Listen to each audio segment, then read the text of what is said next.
Warning! What you are about to hear contains explicit language, adult themes, and potentially disturbing content. The views and opinions expressed are those of the hosts and do not reflect the opinions of anyone else, anywhere, ever, in the history of the world.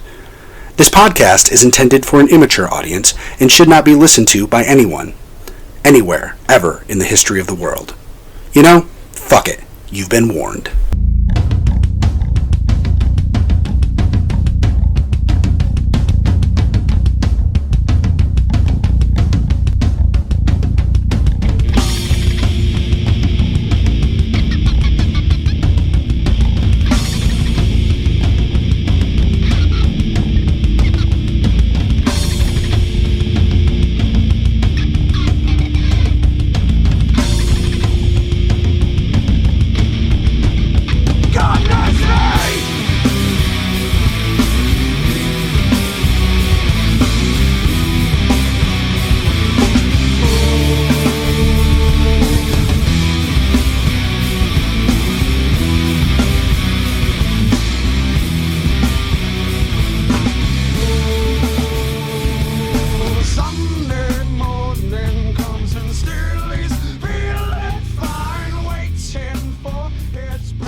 Hello and welcome to this week's edition of GeekPod. I'm your host, Paul. I'm Hugh. I'm Corbs. I'm Kemka. I'm still trying to figure out which way to look when I'm looking at everybody. You know, I don't think it's the same on everyone's screen. Definitely not. Like I'm not sure if the recording works. Like, I don't know which one. It probably pulls from my screen because it's recording off of mine. I would imagine. So hopefully it's working out. Paul, you can move people around and pin them, I think. I could. So you could know who Holy was crap. where. You're right. That does work. Look at that. Tech support. So guys, what's got you geeked? Help desk support. We just learned something new about Zoom. All right. Show's over. What's got me geeked is I can move things around, except now I can't. Oh, wait. There we go. You can release your video here. What? Release video order. Oh. There we go. Okay. Did I just change the video order? Oh, that's funny. Paul, you could move them all and pin them, and nobody else could move them. Nice. I probably will do that from now on, just so we look I more doubt uniform. You won't Great, remember so- this tomorrow. Great. So I'm number 4 now. or am I 5 out of 4? That could be. All right, so since nobody else is going, I don't really have something that's got me geeked, but I have an update from last week. Let's hear it. Saw that. Our good friends at Smash Syracuse Yeah, I saw that today. are getting the hell out of Destiny already. What? Yeah, Yep. they've got a standalone location that they're moving into later Oh, on in good. July. Good for them. Yes, Good for them. Their last day in business in Destiny will be July 18th. Yep. Good for them. So I saw the article. I think it was on like Google Feed or something like that. I saw it in there that they were moving. They didn't mention anything about a standalone place that they were going. Do you know where they're going? I don't. All I know is they have a location because I saw the news drop on Facebook originally, right from Okay. that. And they said that they're getting out of the mall. They didn't get the neighborly welcome they expected to get, and they cited issues with noise complaints and not being able to be open when the mall is open as the reason why they did scout a new location and lock in on it rather quickly. So I wonder where they're going. I'm hoping our good friend Jared will let us know. Or I can ask my Yes, you could. friends. You're inside man. I do. Girl. It's as yes. good. It's actually as good. And actually, I found out on Saturday that they're actually dating. So they're not just friends; they are dating. It is so official now. You might be family someday.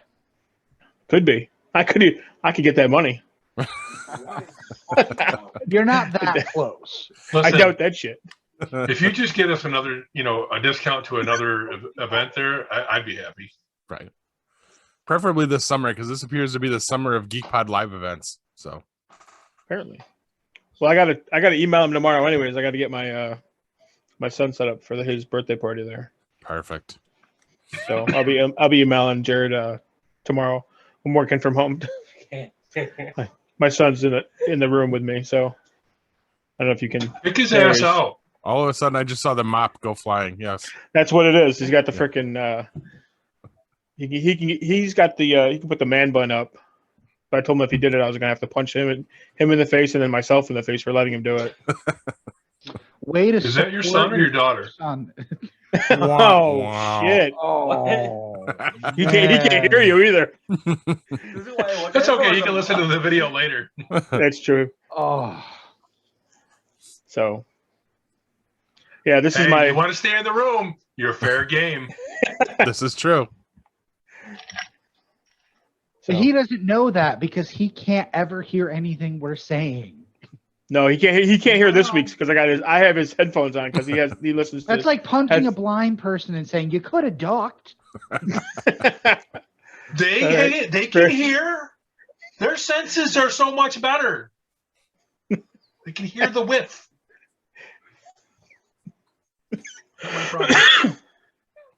So I guess I'll go next. I mean, unless you got something else, Paul. No, that was all. That's all I wanted to touch upon for this section. So you wanted to All touch I was something? going to say, all I wanted to say was that my pool is open and I'm happy.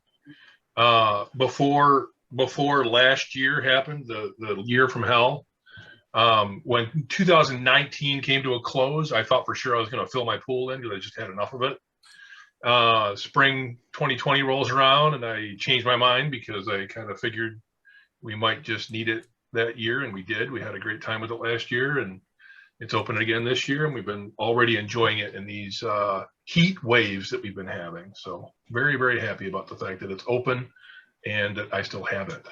Yes, perfect. See, I'm not so mad at Kristen for talking me into getting a pool anymore. So yes. It's So she physically had to talk you into getting a pool. I'm sure that wasn't much of a conversation. it was enough because I didn't want to deal with one. Yes.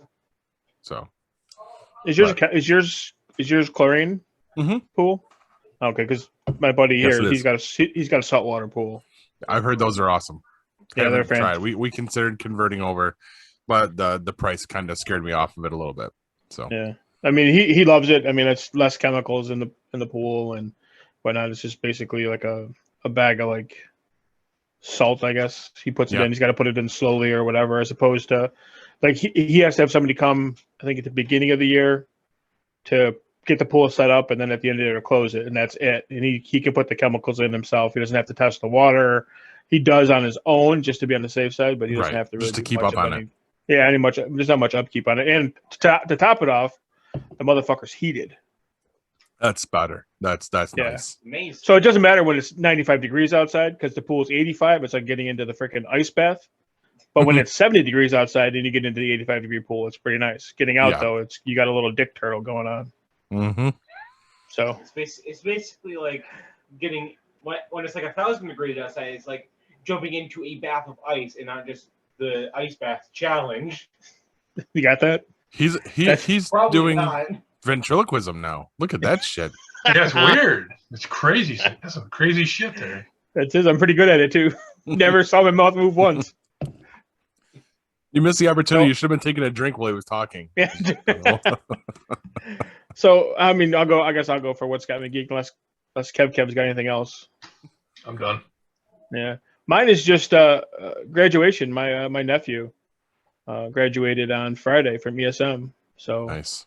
it was pretty nice and to see him. I didn't get to go to graduation because you could only have a certain number of people there. But Obviously. graduation party was Saturday afternoon, so we went over there and hung out and had a good time and whatnot. And then just kind of happy that he graduated. I don't think he's going to school this year. I don't think he's taking a year off. He's been working a lot and he enjoys working. He's looking for kind of a better paying job than he's got right now. But other than that, he works at United Radio. Nice. I So know that place. Yep. So he works there. He's working with his uncle also. That he does he's got like a flooring. He does flooring, like installs like hardwood floors and carpets and stuff like that. Awesome. So he's trying to get into that. His uncle, my sister-in-law's brother, does that, and he had a business partner that retired. So he's got the business himself, and he's looking to take somebody on as an apprentice, and then eventually a partner, and hopefully somebody he can give the business to. So they're kind of hoping that maybe Alex will be that guy. Yeah, and that is a good and very profitable trade. Yeah. Because if you're good at it, you can basically make your own price. Yeah. Right, but it's also a spotty business too. I mean, you could go a couple of weeks without having a job, but then for the next 2 months you could have a job every other day. Completely. Okay. Yeah. Enough. You got to stop, or I'm gonna have to put you on mic, and you're gonna have to deal with it, and they're gonna rip on you for the next 2 hours. Good. With the man bun. With the So you can play on your phone like you did last time. Yeah, I also made All right. He's basically saying you can just go ahead and get the hell out of here. That's what you can do. I don't mind he sits in here, but Also, my phone is charging. all right, well. So, all right, I'm done. This is the conversation. This is what it's like all the time between the two of us. So, You're talking to somebody else and he keeps chiming in. yeah. All right, so I don't have a geek this week. I have what's got me freaked. Freaked. Okay. Like, I had a moment of potentially. Is there a TV on somewhere? What is that? It's my wife. Oh, okay.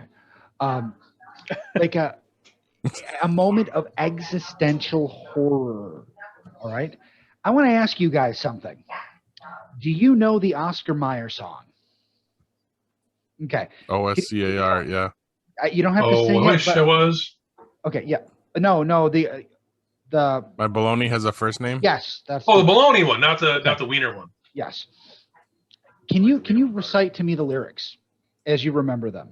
My baloney has a first name. It's Yep. OSCAR. My baloney has a second name. It's MAYER.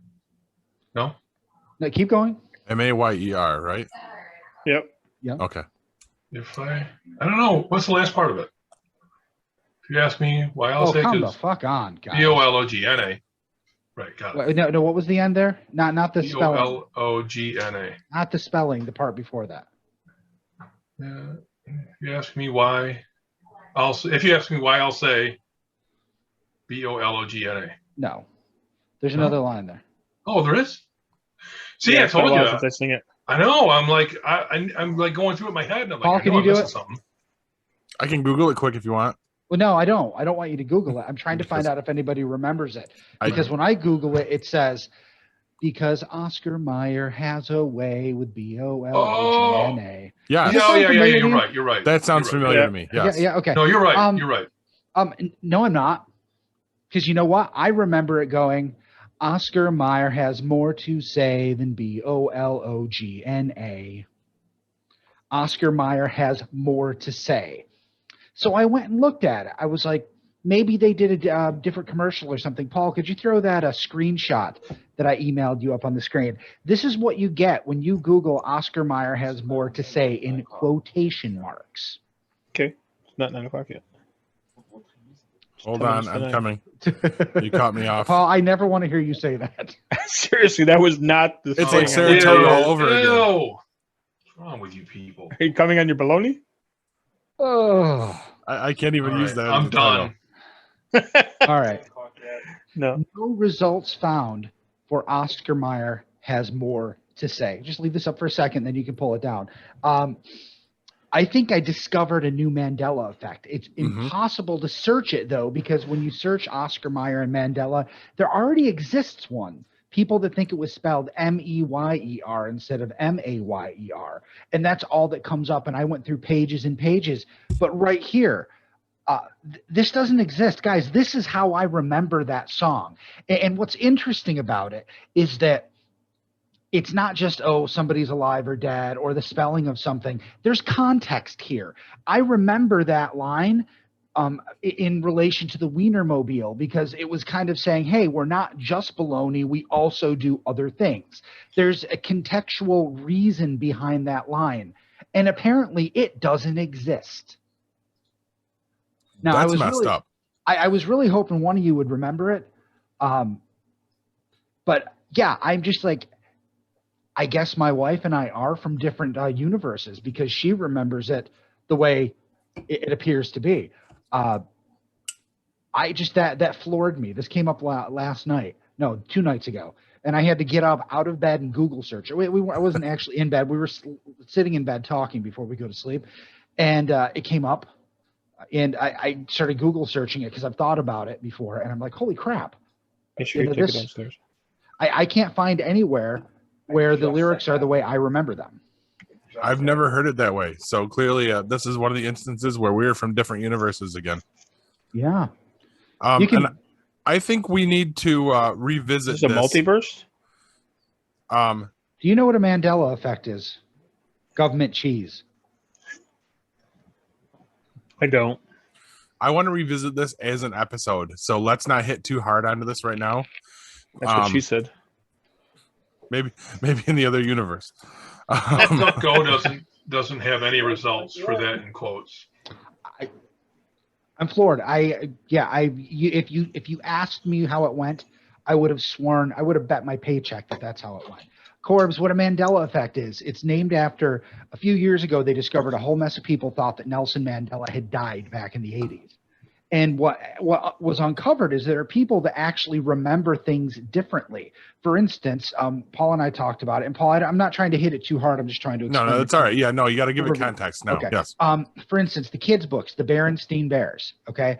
That's spelled at the end as S-T-A-I-N. I remember it as S-T-E-I-N. And I remember that way specifically because I asked my parents why it wasn't pronounced the same way as Frankenstein. Mm-hmm. It wasn't the Berenstain Bears. It was the Berenstein Bears. That's something I asked my parents when I was a kid. But no, it's never been spelled with an E like that. Doesn't exist. So the thought process is that starting with some event in the relatively recent past, in the last 40, 50 years, something happened, and sometimes we slip between alternate versions of Earth, and they're so similar, we wouldn't even be able to tell the difference until this one little factoid, something you recall, and nobody else recalls it the same way. Or in this case, a lot of people do remember Berenstain being spelled with an E. It's crazy. Nobody knows, obviously, if it's really the truth. But, some of these, I have strong attachments to, like, the Berenstain Bears one, specific instance, the Oscar Mayer jingle, specific instance, and what I thought about at the time. Real quick, Paul, any big ones you can think of off the top of your head? I'm pretty sure there was an Earth where Paul always put show notes in when he said he was going to. Bullshit. Yeah, I don't believe that. That's hell. I'm trying to remember too, because we had a whole list of them when we hit it before. But if I remember correctly, that was on a different show, and I was really, really hammered while we were doing it. No, you weren't. Don't lie. I remember that because we did like 3 episodes of Out of My Head in a row, and I think that was somewhere near the end when we did that one. And oof. So you were out of your head? Usually when we were doing those ones, yeah. Gets progressively worse as the night goes on. But anyway, yeah, we should revisit that at some point. But yeah, that's what's got me freaked. And I think I've discovered a new Mandela effect. I mean, there are lists of them out there. I don't know how to claim it, though. How I can go, hey, I discovered this one. Can you go to Reddit? Like, that seems to be kind of a place for those. Yeah, but can you really claim anything on Reddit? You can say you were the first, but... That's true. Is it affect or effect? Effect, right? Yes, Effect. Mandela effect. By next week, Kev is going to be, a complete and total professional on the Mandela effect. Probably. Well, next week. He's got all that time at work. He's got all that time at work. Very interested. He's going to be messaging me about it tomorrow at work already. Kevin, it may actually blow your mind. But the very first thing that says is when masses of people believe an event occurred when it didn't. So far, only you believe that one thing happened. Only I that we know of. Okay, because okay, I'll give you that. I've been living with this for years, and it wasn't until 2 nights ago that I decided to look up what the words to the jingle were. Okay. This may have been true, most of my life. It may have changed last week. I might have slipped universes last week. There's no way for me to know. And I'm not. I think you pretty much look like the same guy, though. Well, that's the crazy part of it. I'm not saying that I totally believe that we're actually switching universes. I mean, I use it as a, kind of a jokey thing, but in the same vein, wow, something fucking weird is going on. Yeah. And I mean, the idea of, parallel universes is not, completely out there. It's something a lot of scientists believe is likely to be true. So who knows how that works?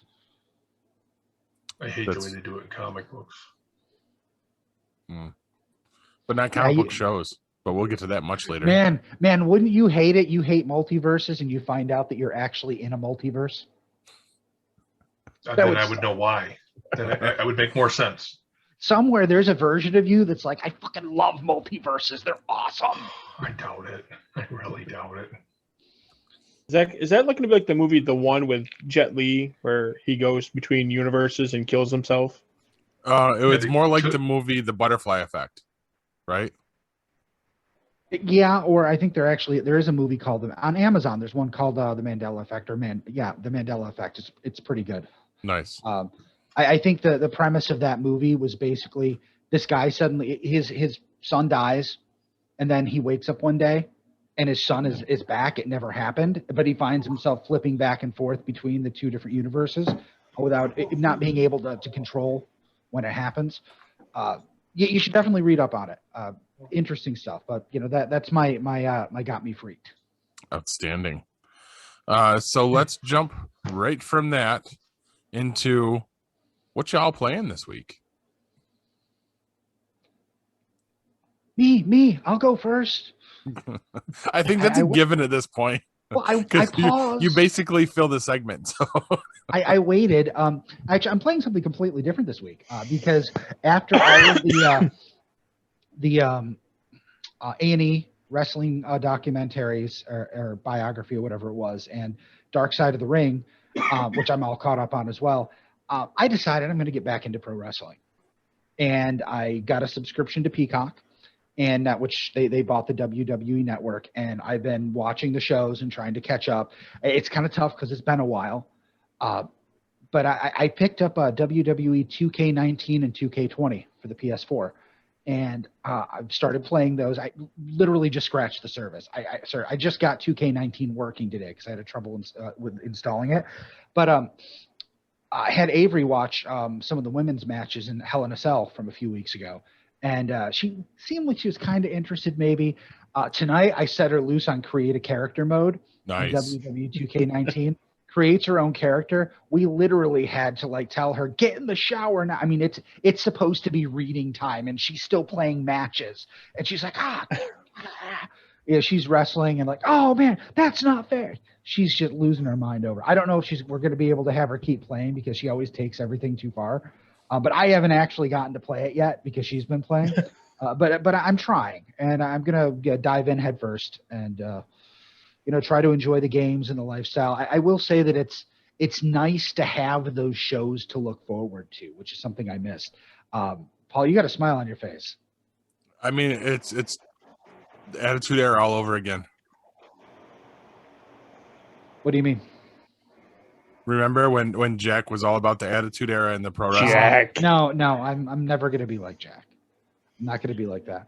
It's nice to look forward to it. Attitude. Yeah, it's funny. Okay, let's talk about that because I was thinking about this before the show.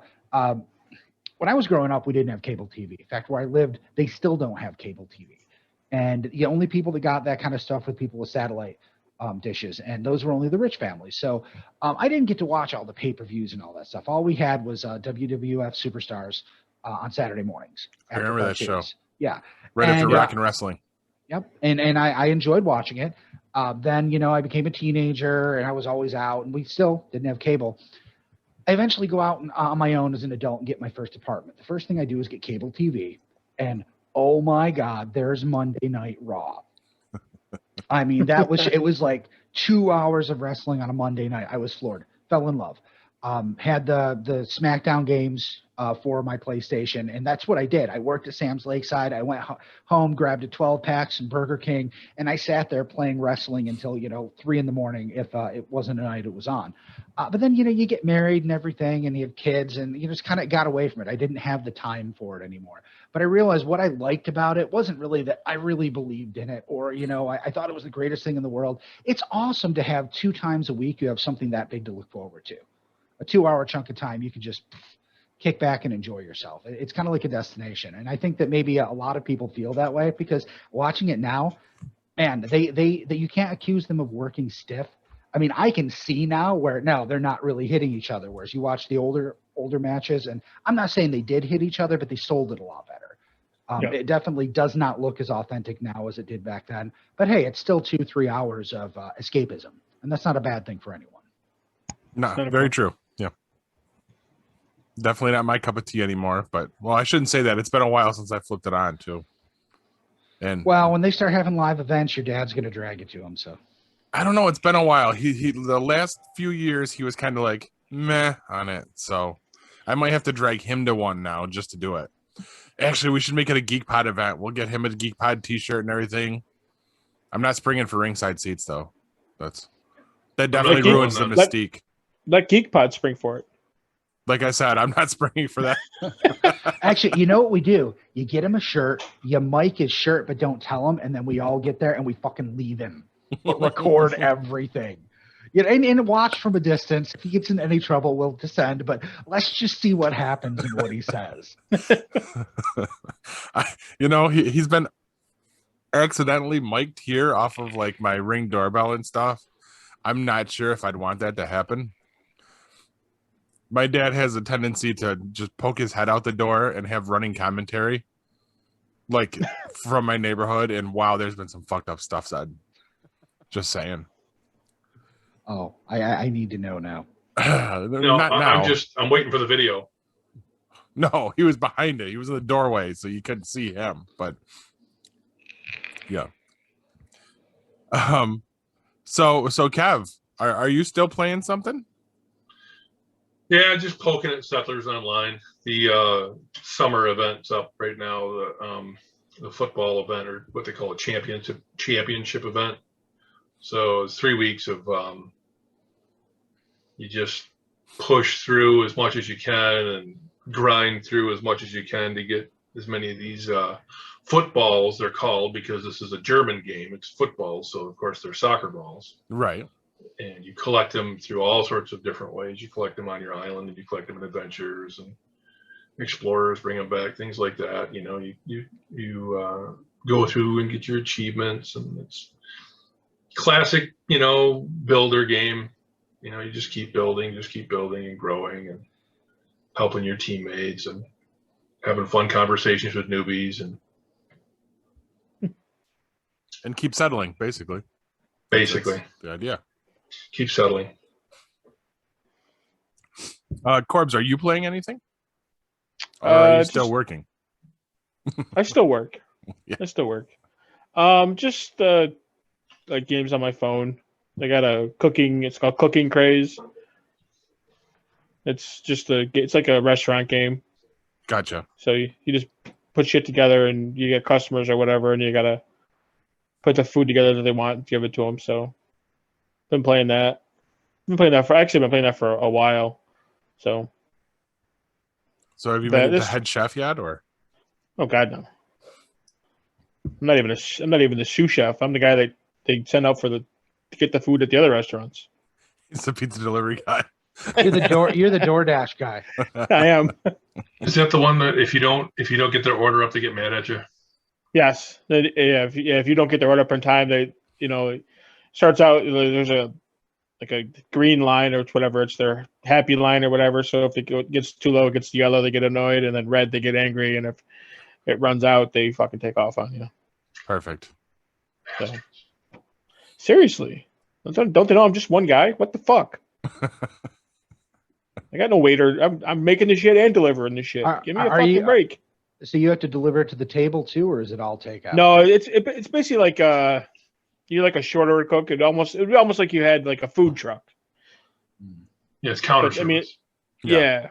So you can't blame it on the server and say, I had that shit up, but she never came and picked it up. Yeah, pretty much. It's all on you. So, but it's pretty fun. So, good time waster. That's what most of these mobile games are. That's what I like about it them. is. Yep. I usually sit in my bed at night when I'm going to sleep, and I'll play for like 20 minutes or whatever. It's like you got levels or whatever you got to beat, and you go to like different cities, stuff like that. Start out like New York City or whatever, and you got to run through it. I think I'm like 6 or 7 cities in. There's like Nice. 25 or something like that. I'm in Moscow right now, so not really. Serving a lot of borscht. No borscht. Sturgeon. Whatever. Nice. It's fish. Yeah. So shit All like right. that. So it's Nice. fun. I like it. You still playing the combat? Now and then. There hasn't been a whole lot of time now. Nice weather got here, and that screws me for video games. Yeah. I was outside in the pool. Yeah. That's what I do. There's a lot more of just my feet near the pool. That's what you see. My nasty broken ass toe foot. But Kevin, did I see something about kittens? So yeah, this week's tabletop review is Exploding Kittens. It's a card game. Yeah, it's freaking hilarious. Every video I've seen playthrough on this is just absolutely hilarious. And I mean, you see the game on the shelf and you're like, Exploding Kittens. I mean, it's got to be a fun game. I've been meaning to pick it up. I have not picked it up yet. Have any of you guys played it? No. Same idea. I always see it on the shelf. Yep. Yeah, me too. So I'm gonna get it eventually. I know I am. So I figured I'd review it, do a little song and dance about it. Here's what Board Game Geek has to say about it. Exploding Kittens is a kitty-powered version of Russian roulette. Players take turns drawing cards until someone draws an exploding kitten and loses the game. The deck is made up of cards that let you avoid exploding by peeking at cards before you draw, forcing your opponent to draw multiple cards, or shuffling the deck. The game gets more and more intense with each card you draw because fewer cards are left in the deck, which means a greater chance of drawing the kitten and exploding in a fiery ball of feline hyperbole. Now, what I have noticed, if you and here's now last week I said definitely go to Board Game Geek and look at the screenshots, look at the pictures they have of the game, because you get a real good feeling for how that game was. This week, if you go to Board Game Geek and look at the pictures for this game, you are going to see some future school shooters. So I'm going to warn you in advance about going to look at those pictures. Better off instead, go to Board Game Geek, read the reviews, then go to YouTube and search on some playthroughs. Nice. You're still going to see some people that might be school shooters at some point, but you're going to see a lot of people having a whole lot of fun. It looks like it's going to be a riot, and I can't wait to get it. And some of the expansion packs, which just happen to be marked NSFW. Nice. Sounds like my kind of game. Sounds like definitely something that we need to break out here whenever we can actually all get together again. Oh, hell yeah. Not at a haunted quarry, but... Are we going to talk about that? Are we going to talk we about are. that? Well, we're gonna touch upon that. Okay. We're probably All gonna tease that near the end of the show. I think you just teased it, actually, but whatever. Yes. But yeah, It's not I mean, the we first time you said brought that. it up. No, not the first time this week. But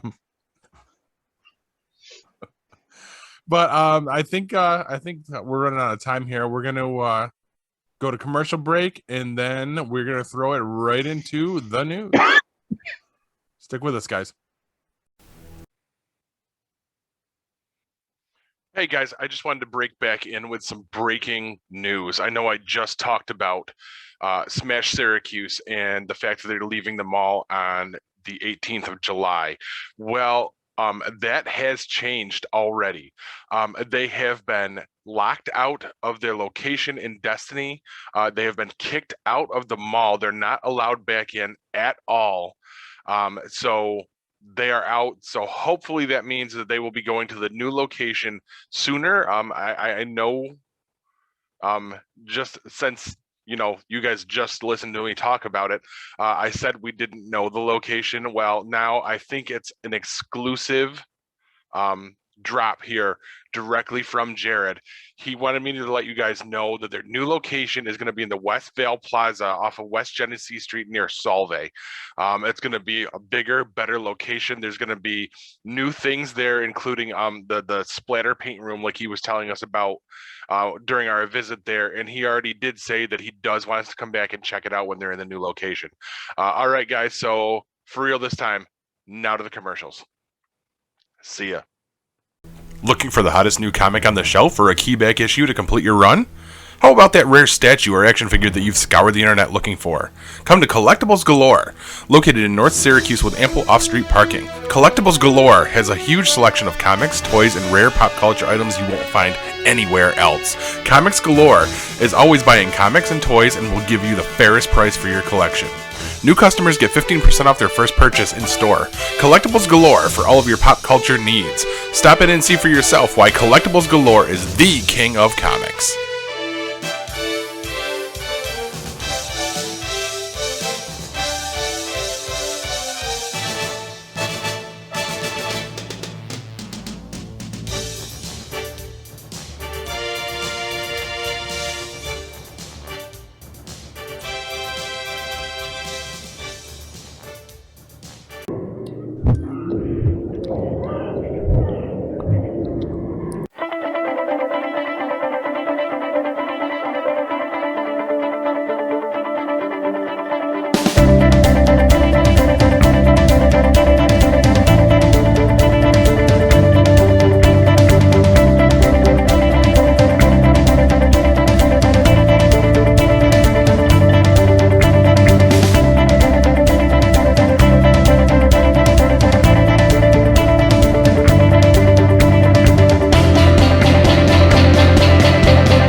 Now, before we get into the news this week, I want to talk about something that's on my mind. I was recently watching CNN looking for some weather information, and it's always been around, but that news intro music, that big dun dun dun dun dun dun boom boom do do do do do do do do, you know what I'm talking about? It's like rejected theme music from the Donner Superman movies. It's bombastic, it's awful, it's grating to the ears, and I understand you need to have big music for big events, like Indiana Jones running away from the boulder or the Imperial March. That all makes sense, but what the fuck is this for? Is it compensating for your small journalistic integrity? Is it hype music for the all-important job of reading news articles off a teleprompter? I mean, hell, at least I go and look for other news articles to steal and write some jokes for them.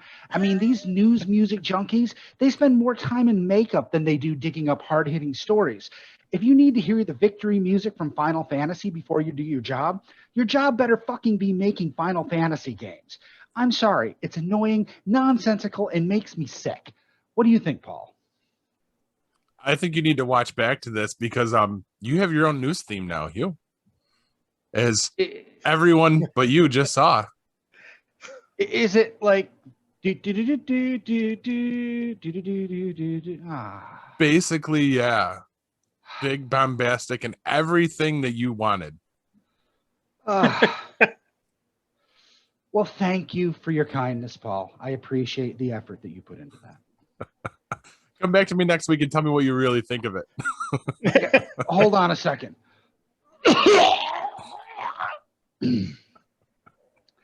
Anyway, first up, I can't really write a joke about this. If you're not already aware, you must be living under a rock. But just a few hours ago, Bill Cosby was released from prison. A Pennsylvania judge overturned his conviction on a technicality. And, I believe in the law. I do. And here's the thing. Let's say Kevin goes and kills a bunch of, hookers. The entire time he insists he's innocent. He never says I killed the hookers. They get him into court. They have incontrovertible proof. They have him on camera. They have his fingerprints, everything, but they forgot to read his Miranda rights. Boom, you fucked up. Kevin walks free. I don't have a problem with that. What's bothering me about this is and I don't know all the details. I kind of gleaned the article, but this is how I understand it. They were previously investigating, and the DA told him, okay, we're not going to press charges. We just want to get your statements for everything. They promised they were not going to press charges. So he gave incriminating statements. Then another case turned around and used those statements to convict him. And while I agree that is wrong, I guess I have a problem with the fact that he fucked up. He never should have admitted it. Very true. I should have a problem with it just because, a serial rapist has been set free. And I do. But this one, I mean, if the circumstances were different, I'd be like, yeah, I know he did it, but he beat the system. I mean, that's what you beat the system. You beat the system. O.J. Simpson. What was that? I'm going to clear my throat. O.J. Simpson. Yeah. Just for the record, I'd never kill a hooker. He said, I like him too much. Singularly, just a hooker. Multiple hookers, different story. Well, I wouldn't kill him serially either. But you know what, Kevin? If you never admitted to it, I'd be okay with you walking free. Because there I feel like you beat the system. You don't feel like you beat the system. That's not really what's important, but I don't even know what else to say because it is kind of a sad thing. Next up, Can't Keep a Good Devil Down. Amazon gave us Surprise Season 2 renewal to Good Omens. Now, if you don't know what that is, it's an adaptation of a Neil Gaiman and Terry Pratchett novel that premiered over 2 years ago. And that's why everyone's shocked about this because everyone just assumed that was it. The first season covered the entire story. There was no need to go on, and it's been over 2 years. Well, it turns out that Neil Gaiman and Terry Pratchett actually had some ideas to continue the story. And even though Terry Pratchett has passed away, they're going to use those ideas, and Neil Gaiman's going to be involved in turning those into a second season.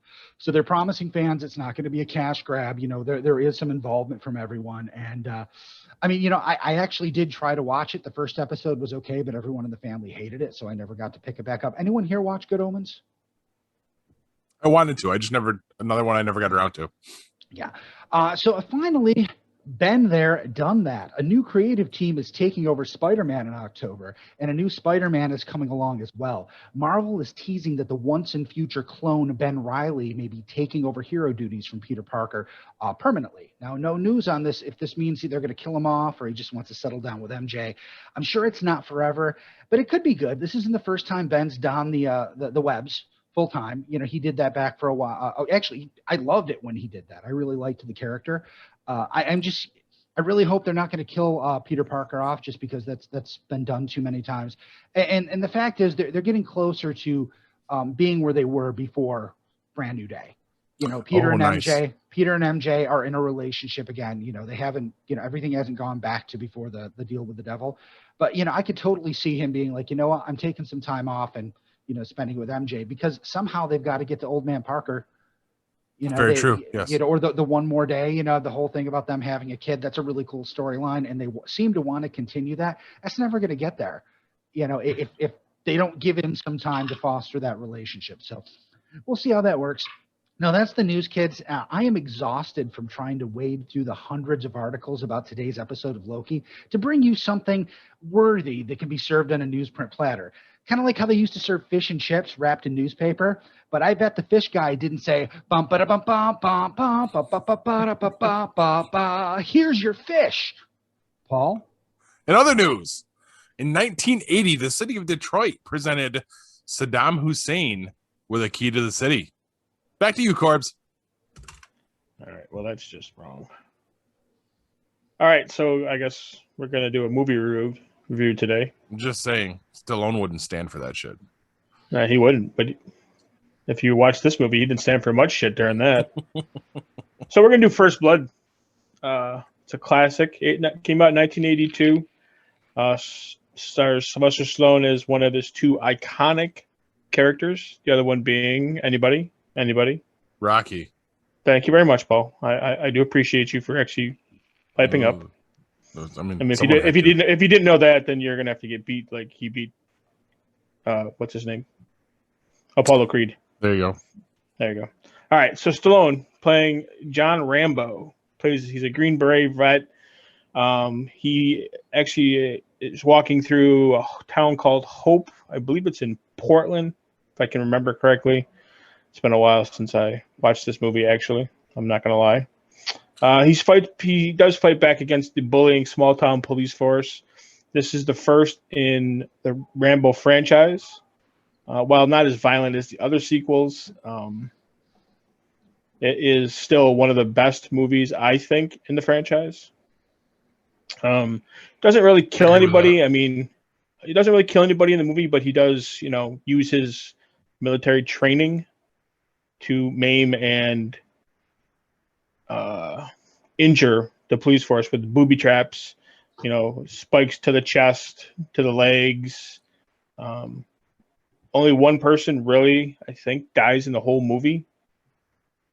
It's the guy that's shooting at him from the helicopter. He falls out when he hits the helicopter with the rock. I think well, we don't know what happens. We don't know what happens to the sheriff, right? Because he shoots the sheriff through the roof. They do show him being wheeled out at the end when he walks out. They show Brian Denny's character on the gurney. He's got. So he's still alive. Still alive, yeah. Okay. So, I mean, it's a kind of a cross between present day and flashbacks. They show him. They show Rambo being tortured in a prison camp by the Viet Cong. The cops kind of treat him the same way. They beat him. Obviously, when they strip him down, you see all the scars and whatnot on his back that he received in POW camp. So, there's not much going on, but like I said, I mean, now that you look back at it, and I kind of look back at it now, and it's basically it's a movie about PTSD. If you think about it, it really is. Back in the 80s, you never thought about this, and I did read somewhere that this movie was released 7.5 years after the end of the Vietnam War. So this was still fresh. Yeah, still fresh. It was a growing concern with the mental stability of these people coming back from Vietnam.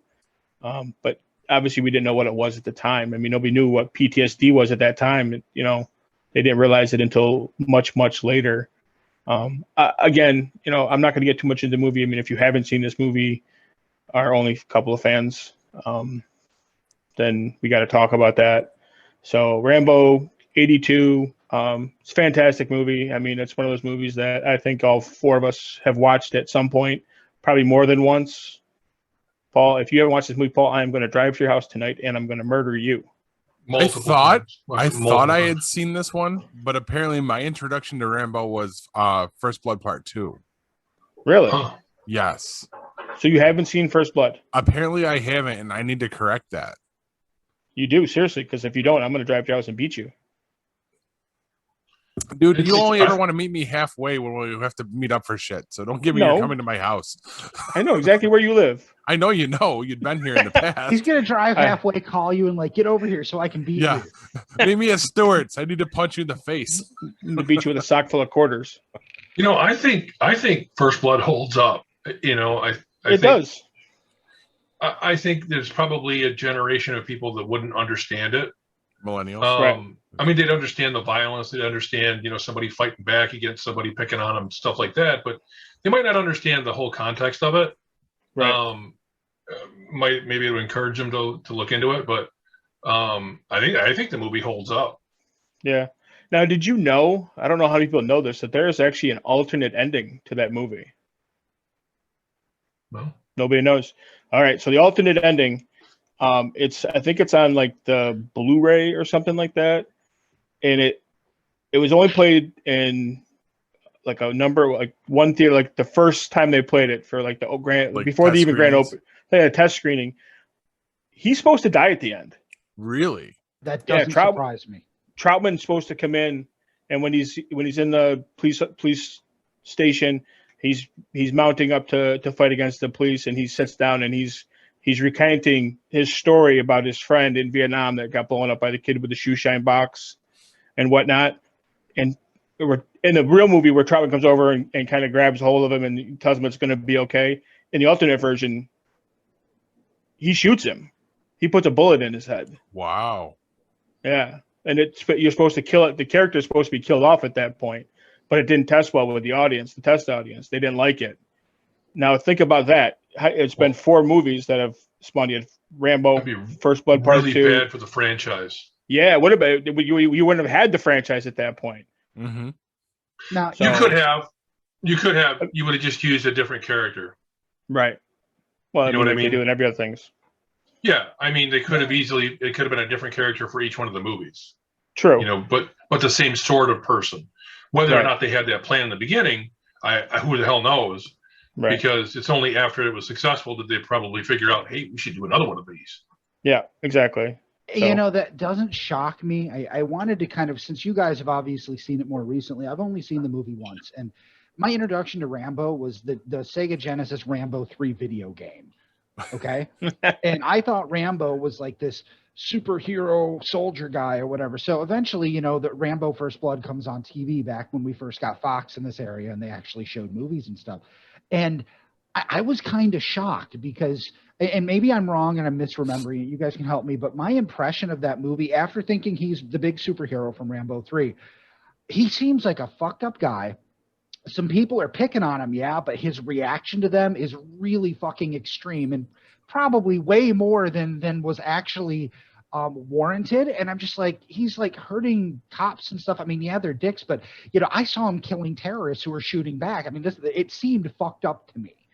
And Right. it kind of makes perfect sense that it was actually supposed to be a dreary hero dies at the end kind of movie and not this franchise with an action superhero in the beginning. Am I remembering this correctly? You are. Yeah, I think so. you remember it correctly. I mean, he does.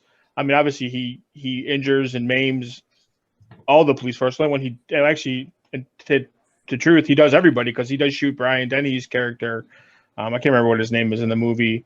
He shoots him at the end.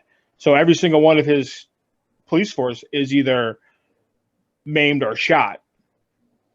So, and I guess maybe like Troutman said, you know, these guys keep going after him. He doesn't know any different. And he's just at that time, it seemed like he was just coming back from the war. Yeah, You know, he didn't know. It really wasn't. I mean, hero. Right. He kind of was a drifter at the time. Yeah. You know, he was kind of making his way across the country to see some of his old Vietnam buddies who had all, you know, died from exposure to something over there. The last guy they talk about, the guy he first goes to meet in the very beginning of the movie, he died from cancer from the Agent Orange. Agent Orange. Yep. Yeah. So, I mean, you can see where the PTSD picks up with him. And the moment these guys start torturing him, or what they thought was okay, I guess. I mean, police brutality. He took it as he reverted right back to the way he was. His training kicked in. His training kicked in right away. It was like, okay, avoid, hide, evade capture at all cost. So he did exactly what he was doing over in Vietnam. Right. He just didn't know any different. It was his training kicked in, and he started like, okay, well, these guys are trying to kill me like they were trying to kill me over there. So I have to do everything I can to save. I think Troutman had it right. Was like, if you just walk away and let him be, he'll just slip through, and you'll find him 6 months down the road in some parking lot, parking cars or washing cars somewhere, and you'll have no problem because there'll be a bunch of people around. But they kept pushing the issue, and again, his training kicked in. But again, he doesn't kill anybody, which is weird because the other movies, I mean, obviously Rambo, the second one, I mean, when he goes back, he kills everybody. I think he was killed only the after cameraman. one. Yeah, he was only after one guy. Yeah, the one guy that started it all. Yep. So, but again, I think it's a great movie. I'm going to give it 3 out of 3.5 out of 5. But again, I watch it when it's on. I'll turn if it's on. I see it's on. I'll flip to it for a while and watch it. So, and I to be honest with you, I like the entire series. The only one I wasn't real keen on is number 3, which seemed kind of Like it just like, well, we got to make another one because this is a successful thing. I think the last one is probably the second best in the film series. I don't know if you Really? guys have seen whatever's Last one they Blood or just whatever made. it It's is. Last Blood. Yeah, Last Blood. I liked that one. I watched it. I liked it a lot. So Yeah. that was pretty good too. So if I'm not mistaken, they're talking about another one. Jeez. Is it going to be So- Last Blood? It's going to be the Really, I don't have Last any Blood? blood. I don't have any blood left type of thing. Yeah. So Bloodless. Final Blood. bloodless. But the very last movie holds true with the entire theme. He Yeah. can't let go. Right. The whole thing he does to prepare his property for a Yeah. battle he never really knows is coming. It finally does. Right. But what he went through to do all that, Yeah. he never left. He never left the war. No. And I don't. You're right. I don't think it ever is. And it will never ever leave him. I think, like you said, the way he prepared for that, thinking that it might come, not knowing that it's going to be showing up at his front door, just assuming that it was going to be, and then when it did, he was prepared. So that's just the guy that's a former vet that can't seem to let go of his past. Which is also like one of the telltale signs of PTSD, right? Yes. Like that's a thing, is like you can't detach from it. Right. Yeah. Right. And it seemed like for a while, it seemed like he was doing okay. And then obviously when his supposedly, I guess it's like his niece or granddaughter, but it's not really, they're just family friends. When she gets kidnapped and sold into prostitution. It's like his housekeeper's granddaughter. Yeah, or something. something like that. Right. But Yeah. he treated her like his own family. So when she ended up being kidnapped and whatnot by a friend, somebody she thought was a friend and whatnot. So, and when she ends up dying, I mean, that triggers the whole thing, so that triggers his PTSD to kick in severely. And like you said, he, prepares his property. I almost think he's preparing to not survive too. I think in some instances he's thinking, I may not make it out of this. This one may be the last one. When he walked in, I mean, I know we're stretching this out, but when he walked into the hornet's nest, basically, yeah, and told him who he was and why he was there, right. I had the same feeling. I'm like, well, we're kind of early in the movie. I mean, if he dies now, who avenges the girl? Right. I couldn't really figure out why he did that, but what you say kind of makes sense. Maybe he was okay with, right. just having a say. I think he was okay with, if I can get her back and trade her for me, that's okay. I'm past my prime. I've used up my life. If she's got a life in front of her, so if I can trade her life for my life, I'm okay with that. Mm-hmm. So I think that was kind of that whole situation where he walked in there and he's like, I'm just here for this girl. She's, like my niece or whatever. He said, that's all I want.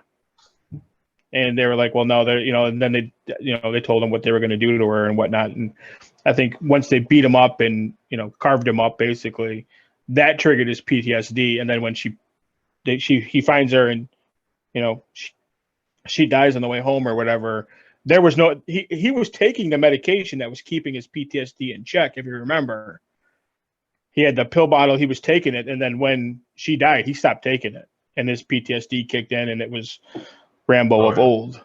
So apparently I need to catch up on this series. Seriously. Stallone really became one hell of an action star. And it was all because of First Blood. I don't know if you've ever watched any of the Expendables movies. Yep. But I mean, they only exist for one reason. Lots of guns, lots of explosions, and every single action star you can force into an hour and a half. I mean, that's the only reason they exist. And he does a phenomenal job as the lead in those movies. Yep. I haven't seen those. Again, that's a series I do They're want to fun. see. Yeah. They're just fun. Yeah. They're just fun. So it's funny if you watch it, like the first time you see a bunch of the stars, and then so Expendables 1, you see a bunch of, these old stars from the 80s or whatever, and then you go to the next one and there's a few more thrown in there, and you go to the third one and you've got some younger people thrown in there, but you throw in more older action stars. It's pretty funny, and they're talking about doing a fourth one and having Jesus. more. So yeah, it'd be pretty wild to see. You're talking about guys like, obviously, Kev, John-Claude Van Damme's in the second one. They're talking about bringing him back for the fourth one and him having like a twin or something. God. Yeah, it's certainly gonna. They're talking about like Seagal being in it. They're talking about Hogan being in it. Oh, please. Yeah. Yep. So yeah, it's pretty wild. We got to get Vin Diesel and The Rock in there. There you go. That would cap it off. Yes. Now, Schwarzenegger did a quick cameo, right? As I understand it. He's been in 2. Yeah, he's been in 2 and 3. Like the first time he did it, he literally just walked by and said, "Have fun" or something like that, right? That was in the rundown. You're right. There was the rundown. That's right. Right at the beginning when he walks in, he's like, "Have fun," or because that I guess from what I gathered was at that time there was like they were talking about torch. Yeah, but they were also talking about. I remember back then they were talking about The Rock taking over the reins as the Terminator. Really? That was supposed to be the passing of the torch to that. Gotcha. Oh. Okay. I didn't know that. All right. I just confused my movies there. Sorry. I love that movie, by the way. The Rundown. That was so fun. Pretty good. Yeah, it was a fun movie. We do too. It's one of my wife's favorites. She fucking get out of here, you monkeys. Yes. Yeah, it's hilarious. I'm just saying, in the future here, you might have to pass over your segment to Kevin just for that movie. Yes. You have to let him do the rundown. The rundown. Actually, let Kathy guest star on the show and have her do it. You couldn't. She wouldn't stop laughing. It's the movie. You want to talk about a good time movie? That's a good time movie. Yes. Yeah. And that movie was my introduction to Rosario Dawson. Huh. Really? I never saw her before that. Nice. Everybody has a different one. I'd seen her in things, but my full blown introduction was Clerks 2. Oh, you said that before. Yeah. Yes. Yeah. She's also in Sin City. Yes, that's originally I saw her. But I've seen that, and I did not know that. I didn't remember that. But the one thing that I associate with her, other than Ahsoka now, is you never go ass to mouth. Yep. and dancing to the Jackson 5 because damn. Oh my god. Yeah. Just saying. All right. So that's right. We have another half of the segment, don't we? I know. So what was your been the best movie review ever? This one actually had some legs. I'll give you that. So Corbs, what are you giving it? 3 or 3.5? 3.5. All right, because you almost matched up with our buddy Ebert here. Yeah. Ebert, Jesus Christ. Jesus Christ. Doesn't matter. He's dead. He's not going to care. From his review on January 1st of 1982, he gave it 3 stars. And he says, Sylvester Stallone is one of the great physical actors in the movies with a gift for throwing himself so fearlessly into an action scene that we can't understand why somebody doesn't really get hurt. When he explodes near the beginning of First Blood, hurling cops aside and breaking out of a jail with his fists and speed, excuse me, it's such a convincing demonstration of physical strength and agility that we never question the scene's implausibility. In fact, although almost all of First Blood is implausible, because it's Stallone on the screen, we'll buy it. What we can't buy in this movie is the message. It's handled in too heavy-handed a way. Stallone plays a returned Vietnam vet, a Green Beret skilled in the art of jungle survival and fighting, and after a small-town police force sadistically mishandles him, he declares war on the cops. All of this is set up in scenes of great physical power and strength In the central sections of the movie, with Stallone and the cops stalking each other through the forest of the Pacific Northwest, have a lot of authority. But then the movie comes down to a face-off between Stallone and his old Green Beret commander, played by Richard Crenna. And the screenplay gives Stallone a long, impassioned speech to deliver. A speech in which he cries out against the injustices done to him and against the hippies who demonstrated at the airport when he returned from the war, etc. This is all old, familiar material from a dozen other film cliches recycled as formula. Bruce Dern did it in Coming Home and William Devane in Rolling Thunder. Stallone is made to say things that would have much better been implied. Robert De Niro in Taxi Driver also plays a violent character who was obviously scarred by Vietnam, but the movie wisely never makes him talk about what happened to him. Some things are scarier and more emotionally moving when they're left unsaid. So the ending doesn't work in First Blood. It doesn't necessarily work as action either. By the end of the film, Stallone has taken on a whole town and has become a one-man army, laying siege to the police station and the hardware store and exploding the pumps at the gas station. This sort of spectacular conclusion has become so commonplace in action movies that I kind of wonder, sometimes, what it would be like to see one end with a whimper rather than a bang. Until the last 20 or 30 minutes, however, First Blood is a very good movie, well-paced and well-acted, not only by Stallone, who invests an unlikely character with great authority, but also by Crenna and Brian Dennehy as the police chief. The best scene comes as Stallone is on the run in the forest using a hunting knife with a compass in the handle and living off the land. At one point, he's trapped on a cliffside by a police helicopter, and we really feel for this character, who has been hunted down through no real fault of his own. We feel more deeply for him then, in fact, than we do later when he puts his grievances into words. Stallone creates the character and sells the situation with his presence itself. The screenplay should have stopped while it was ahead. So did you like it or not? He did a lot of bitching. I don't disagree with that. It kind of plays into what you guys were talking about. Yeah. Imagine this for a second. Just picture this. He's, instead of going back to the town, he's already escaped. Instead of going back to the town, what if he just disappeared? True. Okay. That sets up the next movie or two or three. The next one opens with him getting found and arrested and thrown in jail. Okay. Bam. He's in jail. Because I was going to say that the next one starts with him. Obviously, he gets arrested and he's sent to, I can't remember. I think it's Leavenworth, and they go there and pick him out of there and give. They're going to say, we're going to give you a pardon if you do this.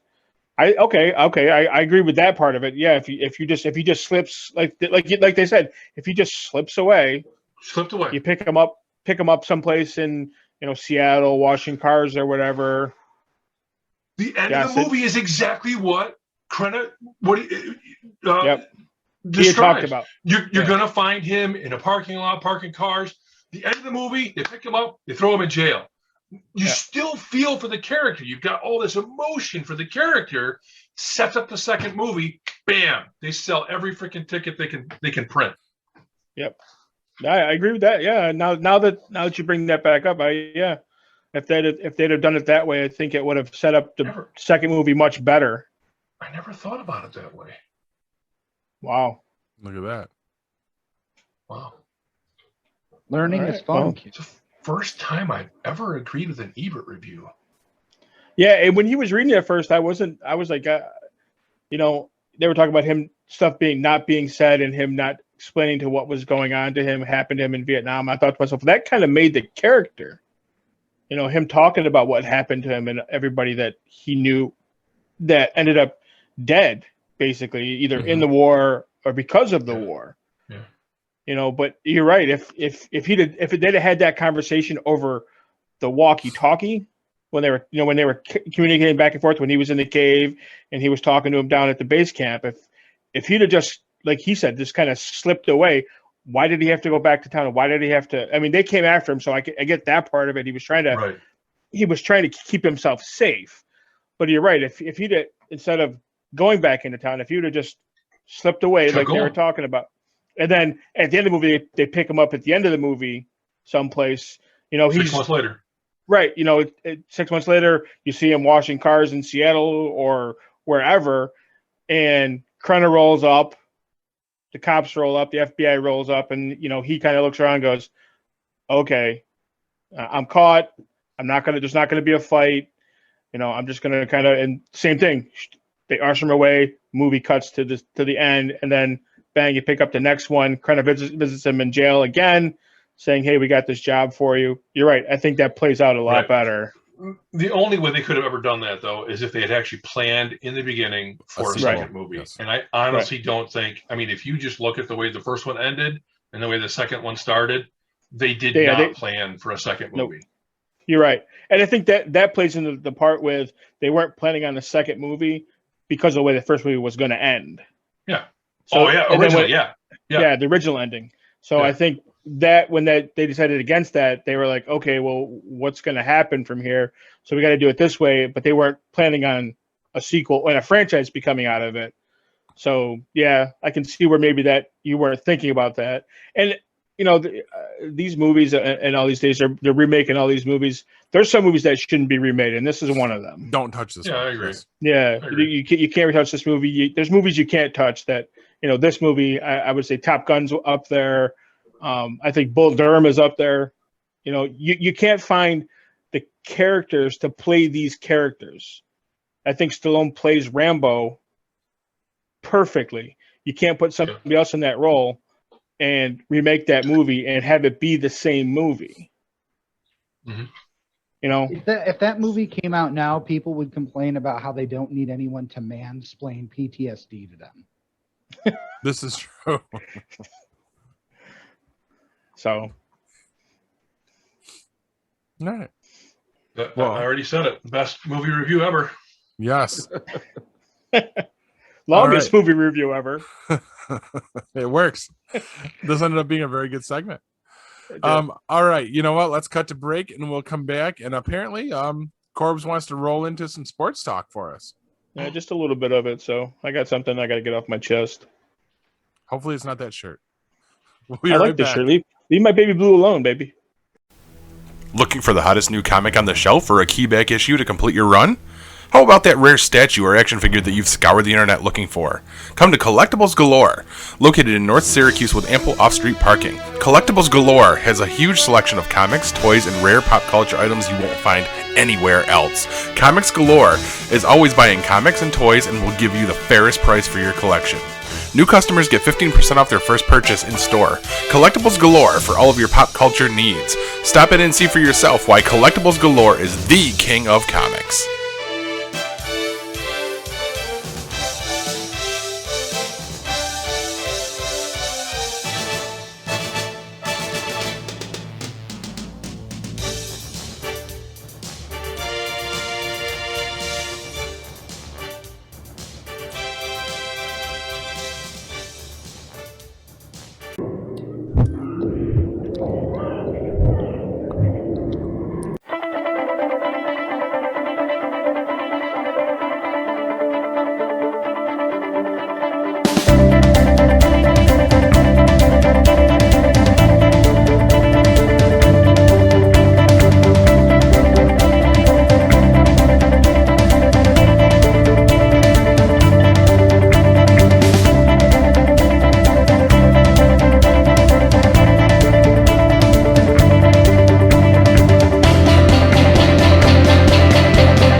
Well, Paul, I'd like to thank you for the great sports theme opening. It's like being at a sports page ish place. You know the place I'm talking about. So I'm going to thank you for the sports opening.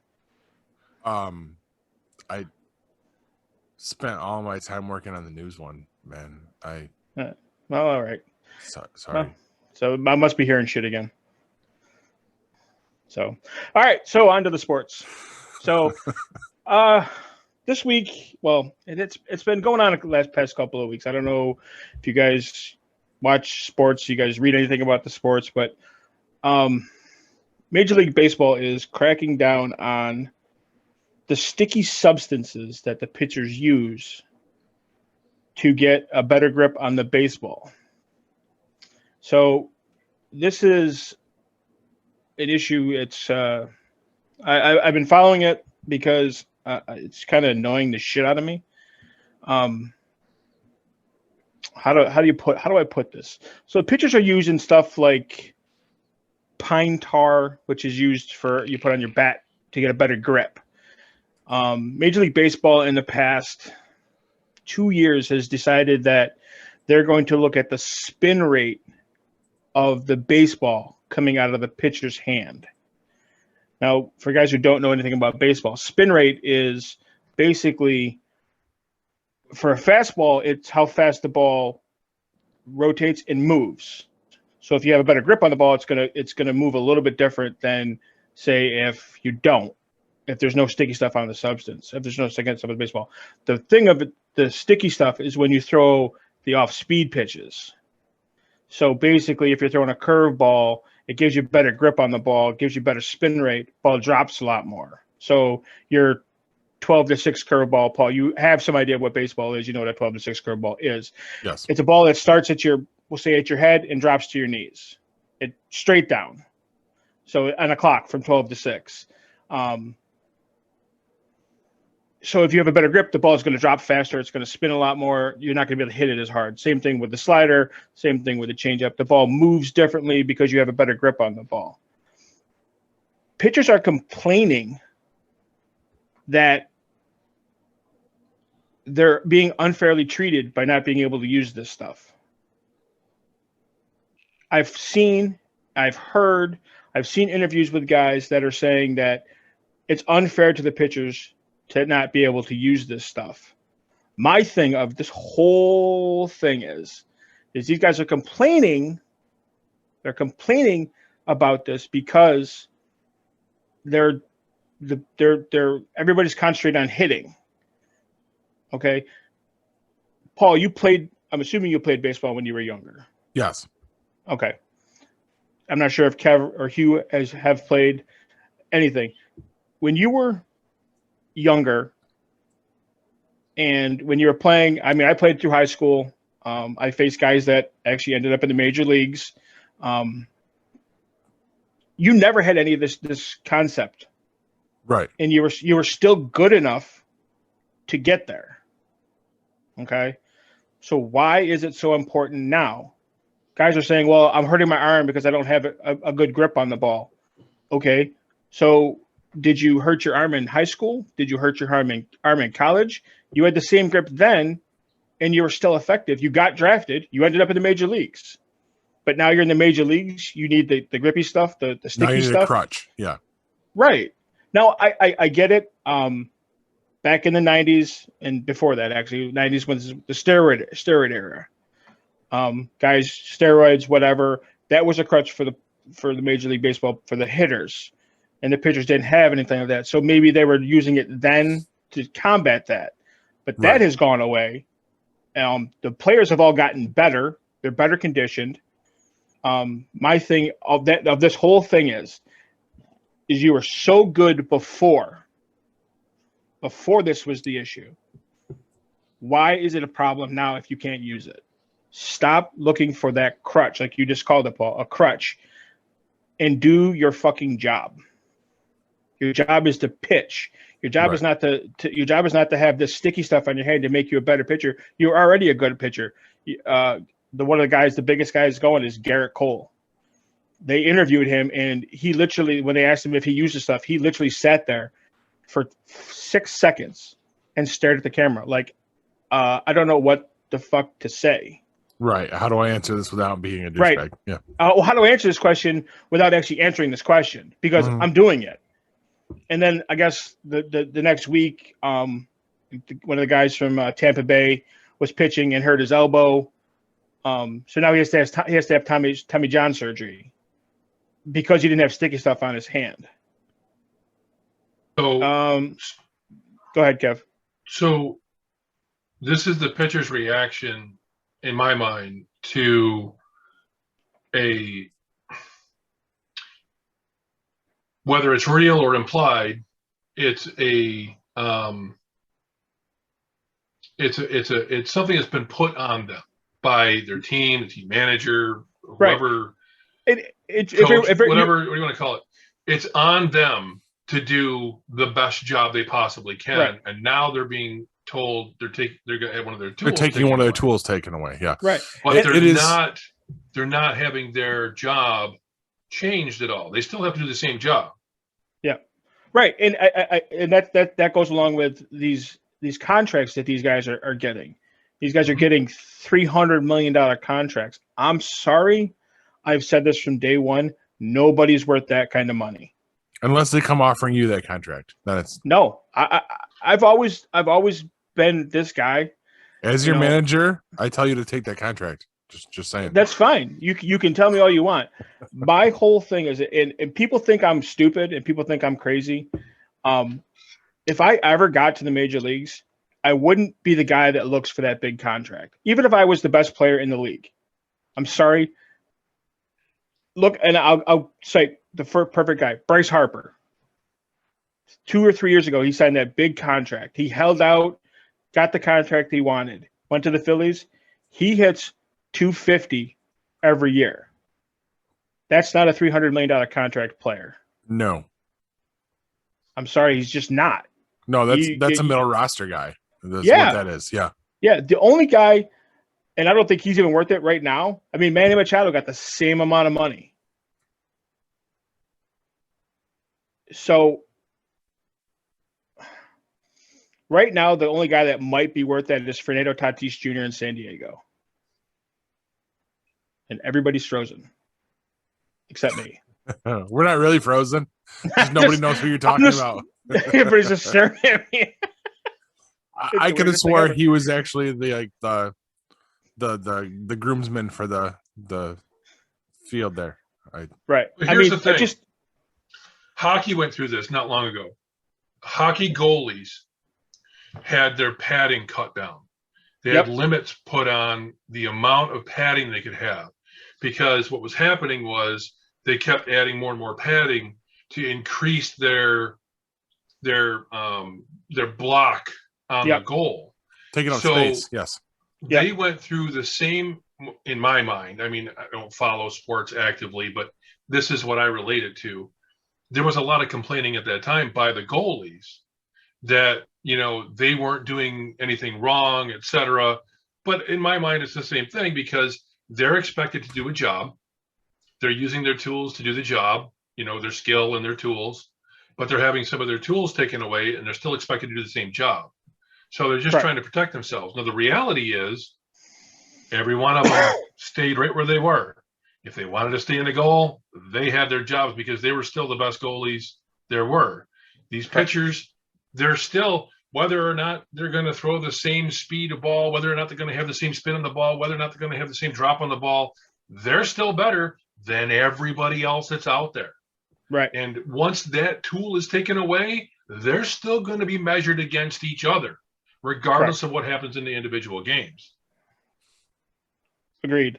And it's funny because I've been, obviously I've been watching, and I've been to a few, I've been to one game since this whole thing started. They actually are checking, and this is the strangest thing ever. They will check a pitcher when they come into the game. So if he's a new pitcher or whatever, when he comes in from the bullpen, they'll actually take his glove, take his hat. I've seen them take guys' belts off to check them to make sure there's no sticky stuff on their equipment. So it's the weirdest thing. Max Scherzer, who's one of the best pitchers in the game, he got checked 3 times in 4 innings. Wow. No. All because the opposing coach wanted him checked. and you can say I want him checked. Now, what about a glove that has a very not a substance applied to it, but let's say in the finger area, it's a very sticky rubber. Is that okay? No. Oh. No, because actually somebody got caught with sticky stuff on their glove, and they'll put their hand in the glove. But that's not what I mean. I'm not talking about like a substance added to it. So here, let me describe it. No, I know what you're saying. I mean, your glove gets tacky on the inside from the sweat. But no, on the actual outside of the glove. So I have motorcycle gloves, off-road gloves, and on the underside of the fingers of the gloves, not inside but on the outside, is this rubbery plastic material. And what it's designed to do is it's designed to help me hold on to the grip. The idea on a motorcycle is that you don't hold on with a death grip, you hold on with a light grip.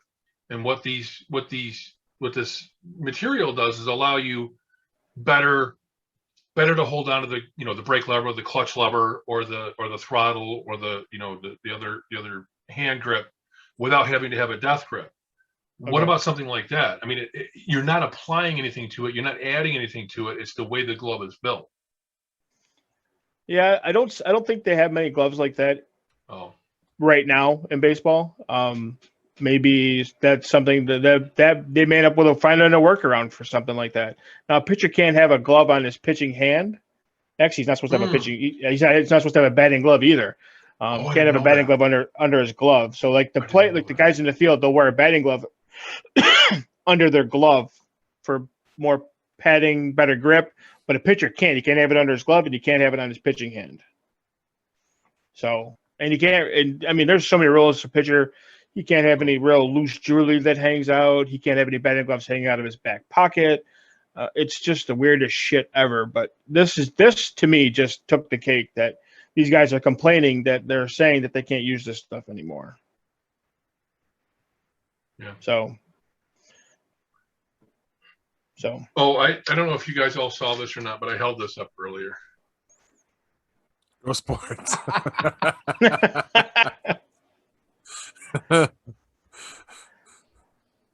Nice. So, and then if you notice my name, I'm waggle that shit and smack that shit. Yep, that is from a guy that one of my friends found on Instagram. His name is Manolo, and he says it's Manolo Teaches Golf. It is the funniest shit ever. I can't even explain it. You have to go on Instagram and look him up. It's that funny. But I have my son watching it. It's amazing. My buddies that I golf with, we go back and forth with this stuff. I don't have Instagram, so I get a lot of stuff from them. But that mantra is what we say every time we're on the golf course. Is waggle that shit and smack that shit. And he talks in like almost like a broken English. Yes. Okay. Yes, it's freaking hysterical. Can you spell it for our audience and for me to put in the show notes? Manelo, and then Teaches Golf. It's all one word. Manelo Teaches Golf. All right, dude, get Insta. You talking to me or him? No, he's talking to me. Everybody. Well, Everybody needs the Insta. Off mic, I got the same scolding that I should be on Instagram as well. And I did say that GeekPod has an Instagram account at GeekPod. Just want to put out there. Oh, and my last word on sports, fuck CC Sabathia. Just okay. Hate that guy. Fat fuck. All right. So guys, what are we watching here midstream these days? How about Loki, huh? Did you see the mid-credit scene at the end of the episode? What? There was a scene at the end of today's episode after it ended, mid-credits. Changed everything. I haven't watched this week's episode yet, so. So moving on, we'll catch back up on Loki next week. Yeah. Fuck. Okay. Well, good to know. Then now I know I got to watch through the whole thing. So All the way through, apparently. yeah, Always seriously. watch the credits for anything Marvel. True. But the shows have conditioned us not to unless they tell you to. No, I'm Fuckers. sorry. I always There skip are ahead. those that don't tell you ahead of time. Avery screams at me, "Why are you doing? There isn't going to be anything." The show comes on. She's like, "Oh." She always screams every single episode. Every episode. Yeah. All right. The only other thing I'm really watching right now, Batwoman. Hugh, are you caught up on this now? I am. I don't know if I've seen this week's episode, but Batwing's coming. Yes. I don't think there's. I think last week was the at least the last episode I saw was the season finale. Refresh me then. How did it wrap up? Did Kate go off to find Bruce? Then I may be one behind. Okay, then you're not caught up. Yeah, they're but yeah, I mean, Batwing does show up. I don't know if Batwing's going to play a lot into season 3 or not, because then my understanding is people are going to bitch about that. I mean, they always bitch about the show anyway. But here you have the female Batwoman. Oh, she needs to be propped up by a male Bat character. male, not Batman. Yeah. People are going to bitch, but at least he's black, so maybe they'll give him a pass. I don't know. But yeah, it was really cool. The suit have you seen the suit yet or not? I saw the promo images. Yes. Okay, I've seen it in action. It's pretty cool. It's nice. It's fairly accurate from what I remember. Pretty accurate. I didn't know it was coming, and it actually spoiled the cliffhanger for me when I saw it, because when they showed the promo is when I was still catching up on the whole Luke's been shot and he's going to die in the hospital. Gotcha. And then all of a sudden I see Luke Fox is going to be Batwing. I'm like, guess he's going to live. So clue me in on something. I don't remember. I didn't read comic books long enough to see who Batwing, the creation or whatever Batwing. Why does his emblem glow? Just because it looks cool, I think. Yeah. Oh, it's not like a powered suit or anything? Oh, it's definitely a powered suit. Yeah. Oh. But he is a very recent character, right? Like within the last decade, right? Yeah. Is he like a cross between Batman and Iron Man? Like no, DC? No. All it is it's Lucius Fox's son in the comics too, right? I think so. I mean, Lucius, shit. Lucius makes all the shit for Batman. That's his son. Right. It's hinted that maybe at some point he will take over for Bruce as Batman. But yeah, I have a cool character, and because for a while, I don't know if he still has his own book. I know for a while there, the Bat family fucking exploded, and I was reading Batwing, and it was good. But I'm not like I'm going to collect this for 300 issues. Good. Right. Neat. What really had me excited within the last couple of weeks was John Diggle showing up. Yeah, he showed up on this week's Legends as well. Did he? See, again, I'm not caught up, and I know he's also showing up on Flash next. Yeah, and they said he's doing a 5-episode bridge, and it's supposed to pay off with the glowing green artifact. It's not going to. I don't. It's not. They said they're going to do something with that. We'll see. It's not going to be what it should be. That's for damn sure. That's what I agree with. But I had heard rumors that the migraines he's complaining about and trying to find a cure for has to do with him refusing that green artifact. So I don't know. But all I know is HBO Max has a Green Lantern show coming. So they probably will distance from that. So what else are you guys watching now that I stepped all over it? Did I say if I was caught up or I finished War of the Worlds? Kev, had I finished War of the Worlds when we talked last week? We're watching different War of the Worlds. What do you mean? I looked up the one that you're watching. The one I'm watching only has one season. One season, and wait a second. How many of these fucking things are there? Because a lot. There's a lot of them. When the first season started, there was also a BBC 3-episode one that came out. There's crazy number of these things. I'll have to send you the one that I've been watching. I think I found the one that you're watching, and I think I get what you were saying last time. But some of the things you're saying are like, oh yeah, okay, it makes sense. But then you mentioned something about the whole time travel thing, and I was like, and then you said 3 seasons. I was like, oh boy, that's really Well, no, that's it's only 2 so far.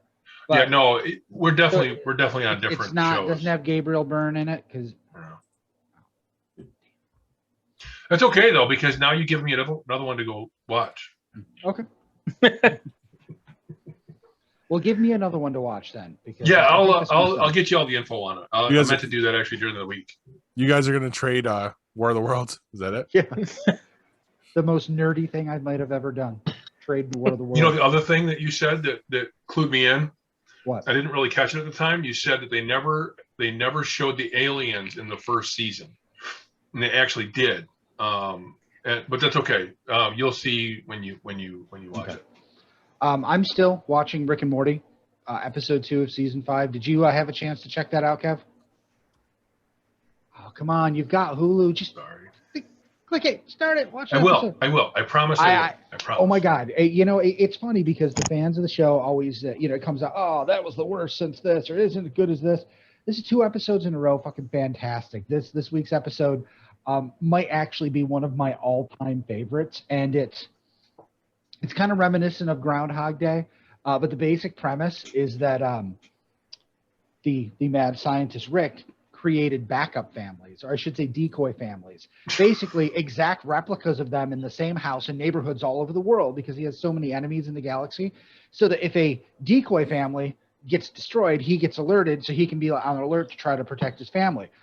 The problem is the decoys made decoys, and the decoys made decoys because they all thought they were the real family. And by the end of the episode, you really don't even know if the family that survives is the real family. But if at a certain point down the line where you've made decoys, they start to get a little,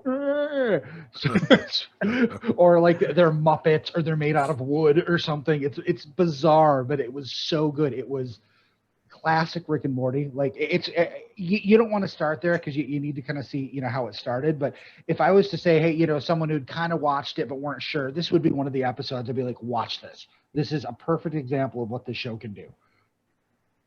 Outstanding. No, I still haven't caught up because I'm not sure if we still have a Hulu subscription.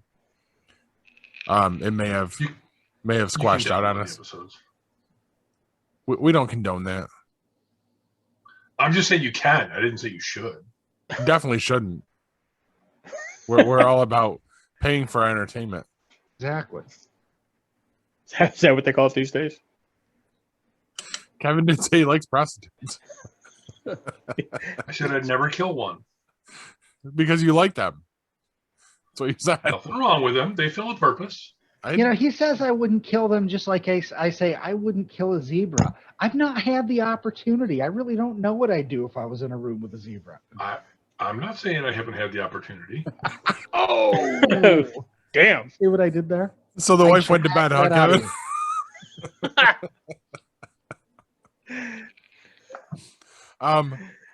So that kind of wraps up everything, I think. Have we talked about all the shows? Hey, hold on now. Damn, man. Talk? Jesus. I got stuff. Oh, yeah, you're right. You got to talk about stupid people. Well, there's that. No, I was going to talk about the 2 things that I've streamed lately. The one was a movie. It's a movie. It's a Will Smith movie, 2016. I had no idea it was I know. It's a chick flick. It is. It is. All right. Collateral Beauty. Wait, is that a sequel to Collateral Damage? No. Have any of you watched Book of Eli? Yes. No. With Denzel? Yeah. Yeah. Yeah. Okay. That movie, once you get to the end of it, you have things revealed to you, correct? Things that you may not have noticed during the movie the first time you watched it. Right. Like, yeah, okay, like he's blind. Right. So there's okay. there's the whole storyline, and you buy into it and you go along with it, and at the end you have something revealed that changes everything about what you just saw. Yep. Collateral Beauty is like that. Really? All right. It's not an action movie. it's a chick flick. It's Will Smith and a lot of other very awesome actors. There's one in there that I don't even think makes the credits. Well, actually, she might be in the credits now, but I don't think she did originally. When you see it, you're going to be like, oh, wow, check this out. Really, really cool who was in the movie. And it works. I mean, it's a fun movie, and maybe a little emotional if you don't like getting emotional in front of the people you're watching movies with. Watch it by yourself. Great movie. I'll leave the description for IMDb, and if you really want to watch it, you go ahead and do that. The other thing I've been streaming on my own is Jupiter's Legacy. It's a series on Netflix. You guys heard of it? It's the sequel. It's the sequel to Jupiter's Landing, the movie, correct? I think it does have something to do with that. Prequel or something like that. Yeah, the movie that came out with what's his name there? Channing Tatum was in it, and Mila Kunis, I think, was in it. I'm gonna have Something to watch Ascending. that movie. Yeah. That's it. Jupiter Ascending. I don't know. I don't know if there's a connection. I really don't. I don't know. think there is. This was a comic book series by, I think, Mark Millar. It was. This is definitely a comic book series. It's a bunch of superheroes. They get their powers somehow. I haven't gotten to that point yet. And then there's there's their descendants to have powers, etc. It's a story about a really messed up family, and and how they get their powers and what they do with them, and how some people handle them and some people don't handle them. And it's interesting. I'm not going to say it's the best thing I've ever watched, but it's definitely interesting and it's got my attention. Not getting a sequel series. I was going to say that. I wanted a secret season. Sorry. Oh, really? Yeah. They canceled it like 3 days after it came out or something ridiculous. I actually was going to watch it, and then I'm like, okay, no point in watching this. They are going to continue making stuff in that world with some of the villains and stuff that have shown up. Yes. But for whatever reason, they're not continuing with the main story. I think it's which is watching. dumb because that show went on. I mean, that comic went on for a while. Like they had like source material to use. I think it's worth watching. In all honesty. Yeah. Whatever. I found it. He's found done it by with it chance. now. I've been watching it. No, I'm going to watch it through until the end. And I if they don't wanted make to check another- it out until they said that they canceled it with season 1. Yeah. Maybe another streaming service will pick it up. That'd be nice. No, But on HBO Max. Netflix owns that. They produced it, so that you're not going to see that go anywhere. That's unfortunate. And they have a production deal with Mark Millar, so That's right. it can't go anywhere. Oh. Well, then they That's need too to do bad. some stuff with like his good stuff. So, just saying. All right. Before we sign out for the night, I just want to throw the tease out there for what's happening next episode. Corbs is reviewing Predator. That's it. I mean, that's true, but that's not really yet. Dr. Hugh, tell him. We are going to be going on a ghost hunt this Friday, and we are going to Today, be talking because when the episode comes out, today. it's today. So if we're not all dead or possessed, or maybe we will be back if we're possessed, that could be cool. We are going to be talking about said ghost hunt. We're going to be going with the Grid, friend of Paul's, and we're really excited about this. We've got some cameras. Hopefully some interesting things will happen, and nobody breaks their neck. And cool shirts. Oh, yeah, and very cool shirts. Yeah. What time are we going? What time are we meeting there? We have to meet at 11 o'clock. At night? At night, yes. Go starting out during the day, man. Sorry. Yeah, you fucking with my program here. That's fucked up. Seriously. Do you fuckers know what time I get up in the morning? Not on a Saturday. God damn it. No. I'm going to meet you at your house, Paul. I'm going to ride with you. That works for me. It's 10:30 at my house then. Yeah. It's Friday night that we're going. Yes. So it means you have to get up Friday morning. Well, yeah, for work, and then I'm gonna try and do that whole nap thing after work. But I have actually kids, so. that's not a bad idea. 10:30. I'm going to crash at your house, Paul. This is also okay. Crashing might mean, whatever, 6 a.m. when we're done or whatever. What really sucks for me is I have to take Kylie to Warrior Saturday morning. Not my problem. No, it isn't. It isn't at all. And I shouldn't do this to embarrass her, but she just had her band test and failed it by 1 fucking point.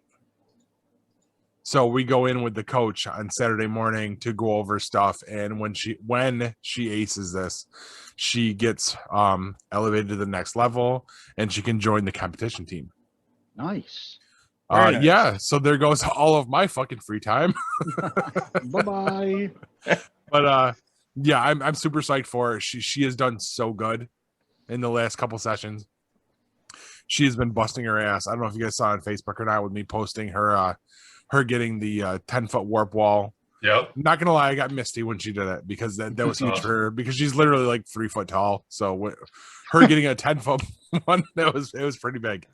But that about does it for me tonight. I don't know about the rest of you guys. Anybody got anything to say? You're throwing fingers at me, or a pen. Yes, I do have something to say. Please do. Just, on the note of always revealing too much or more than people want to know, I had an interesting experience last night. I had what I call an shitphany. Okay? It's kind of like an epiphany, but it involves defecation. Paul, you might understand this. So get around 7:30, we're about getting ready to put the daughter to bed. I go and I realize that I didn't take my metformin this morning. Ooh, that's no fun. So I just both pills down it, go upstairs. Ooh. Wait, whoa. So you doubled up? I doubled up.